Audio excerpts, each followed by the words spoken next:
नमस्कार, बुलेटिन में आप सभी का स्वागत है और मैं हूं आपके साथ कल्याण झा। खबरों की शुरुआत अभी की बड़ी खबर से, जहां टीम इंडिया के पूर्व कप्तान कपिल देव को दिल का दौरा पड़ा है।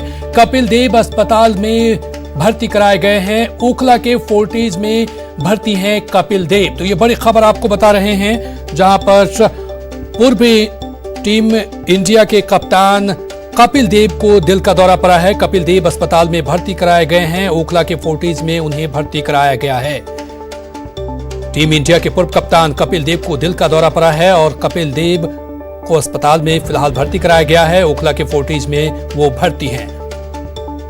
तो बड़ी खबर आपको बता रहे हैं, टीम इंडिया के पूर्व कप्तान कपिल देव को दिल का दौरा पड़ा है। कपिल देव को फिलहाल अस्पताल में भर्ती कराया गया है। ओखला के फोर्टिज में उन्हें भर्ती कराया गया है, जहां उनका इलाज जारी है। टीम इंडिया के पूर्व कप्तान कपिल देव को दिल का दौरा पड़ा है।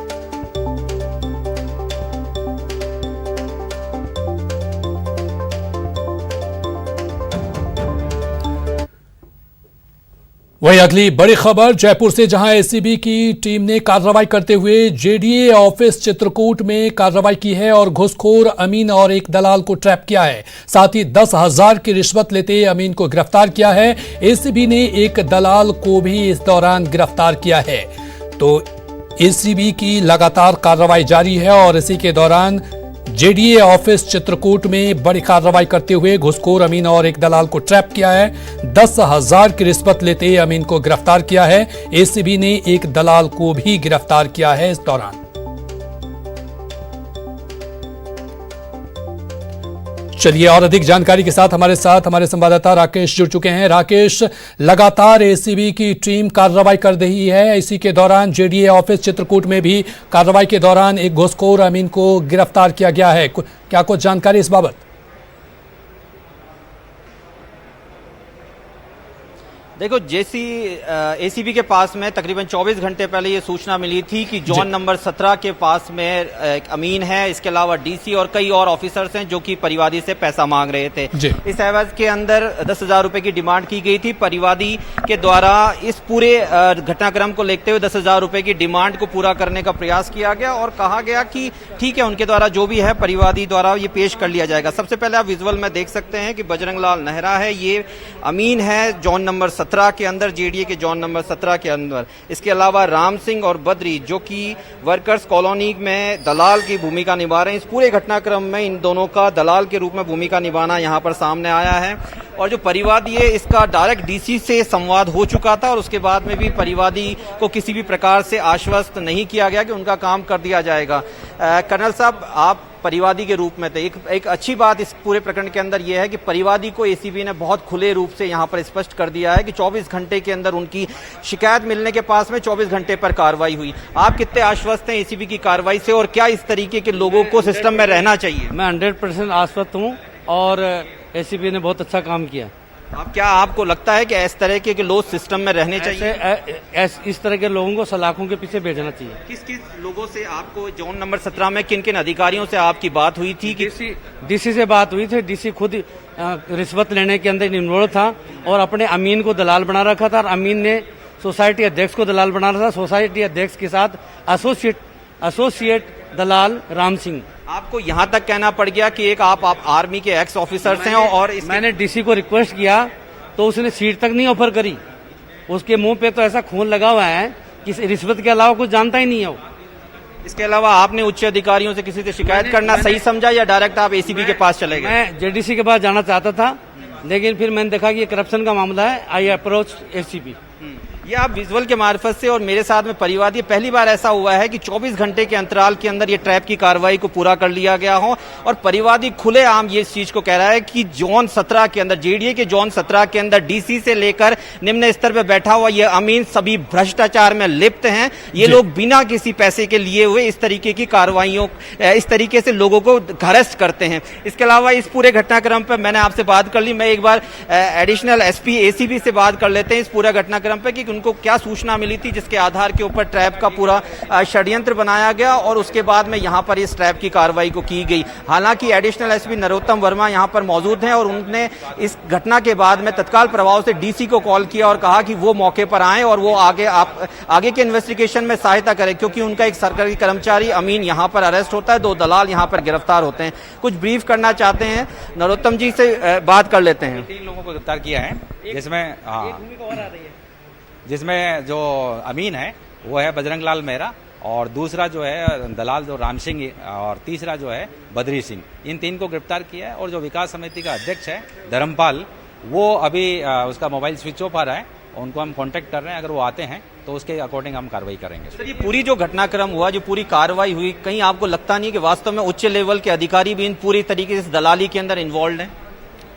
जो परिवादी का कहना है, उस परिवादी के कहने के हिसाब से ये आता है कि साहब इन्होंने जो है उस अधिकारी जो यहाँ के डीसी हैं उनसे भी मुलाकात करी थी, लेकिन उन्होंने भी इनको कोऑपरेट नहीं किया। क्योंकि आज वो यहाँ अवेलेबल नहीं है, इसलिए हम उनकी भूमिका या उनके बारे में कुछ कह नहीं सकते। लेकिन ये जो अमीन जो है, जो लिखापटी का काम करते हैं, इनसे जब मिले और इनको कहा कि साहब विकास समिति हमारे से 10,000 रुपये पर पट्टे के हिसाब से मांग रही है और हमने देश सेवा करी है, कम से कम हमारा तो लिहाज करें, तो अमीन जो है उन्होंने उस जो राम सिंह दलाल है उनसे बात करके और उनको कहा कि साहब आप इनसे जो है रियायत करके थोड़ा कम कर दो और 5,000 रुपये ले लेना। ये बात जो है करने के बाद भी राम सिंह जो है वो बोला कि नहीं कुछ नहीं। जब राम सिंह के पास परिवादी गया तो बोला नहीं पूरे 10,000 लगेंगे, और 10,000 देते हुए इनको पकड़ा है।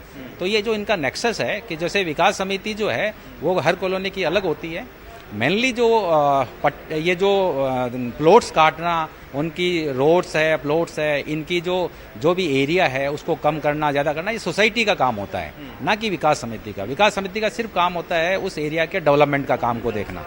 अब ये विकास समिति जो है वो अपना जो डेवलपमेंट का काम है वो करने की बजाय इस टाइप से दलाली का काम जो है उन्होंने स्टार्ट कर दिया, जो इस पूरे नेक्सस से और इनका पूरा नेक्सस जो है इस प्रकरण से क्लियर होता है। नरोत्तम सर, एक अहम चीज यहाँ पर यह आती है कि जोन जो 16 और 17 जोन है, ये जेडीए की उन कॉलोनियों का है या पृथ्वीराज नगर से जुड़ा हुआ है जहां पर रोज नई न कई सोसाइटियां बनी हैं और बिगड़ी हैं। क्या लगता नहीं एसीबी को कि अगर परिवादी और आएंगे आपके पास में तो आपकी जांच का स्तर और वृहत होगा?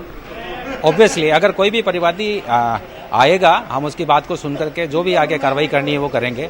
ये भी कार्रवाई आप देखें, हम रात को हमारे पास ही आए थे परिवादी, और मैक्सिमम 12 से 15 घंटे के अंदर हमने पूरी कार्रवाई को अंजाम दे करके और ट्रैप कार्रवाई कर ली। और जो परिवादी है उसका काम करवाने का भी जो है हमारी जिम्मेदारी है, वो भी हमने उनको कल भी बताया था। गवर्नमेंट ने भी सर्कुलर निकाल रखा है कि कोई भी अगर परिवादी इस टाइप से ट्रैप करवाता है तो उस डिपार्टमेंट की प्रायोरिटी में उसको जो है नंबर 1 पे रख करके और उसका काम करवाना है। और हम भी जो है उस परिवादी का जो भी लीगल वर्क है उसको करवाने के लिए पूरी उसकी सहायता करते हैं। तो इसलिए कोई भी अगर इस टाइप की शिकायत है तो उसके लिए एसीबी में आने के लिए सबको हमारा जो है निश्चित तौर पर राकेश, तो कार्रवाई होनी चाहिए, क्योंकि कार्रवाई में देरी हुई, इस वजह से जेडीए ऑफिस में लगातार घुसखोरों का जो मनोबल बढ़ता गया। अब कार्रवाई हो रही है तो ऐसे में घुसखोरों पर अब उनकी खैर नहीं होगी। तमाम जानकारी के लिए बहुत बहुत शुक्रिया राकेश। चलिए, बड़ी खबर उदयपुर से है, जहां एसीबी की बड़ी कार्रवाई की है। पटवारी रेखा शर्मा को ट्रैप किया है। कड़िया गांव के पटवारी रेखा शर्मा को ट्रैप किया गया है। 800 रुपए की रिश्वत के साथ इन्हें ट्रैप किया गया है। तो बड़ी खबर आपको बता रहे हैं उदयपुर से, जहां पर एसीबी की टीम ने एक बार फिर से बड़ी कार्रवाई करते हुए पटवारी रेखा शर्मा को ट्रैप किया है। चलिए, और अधिक जानकारी के साथ हमारे साथ कपिल जुड़ चुके हैं। कपिल, यहां पर पटवारी रेखा शर्मा को ट्रैप किया गया है एसीबी के द्वारा।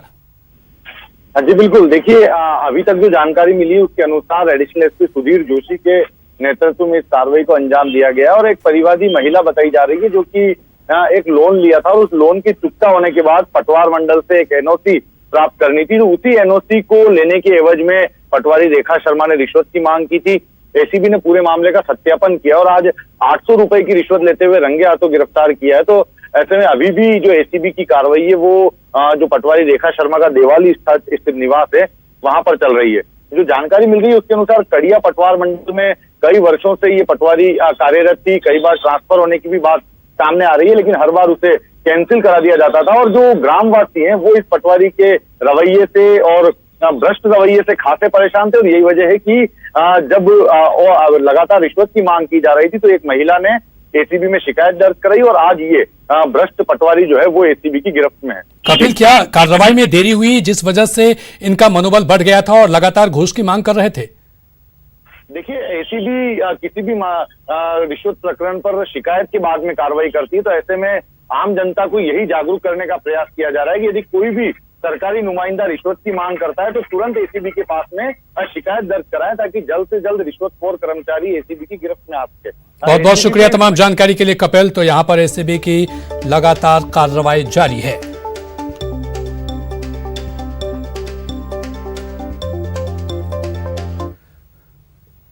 चलिए अब खबरों को तेज अंदाज में देखिए।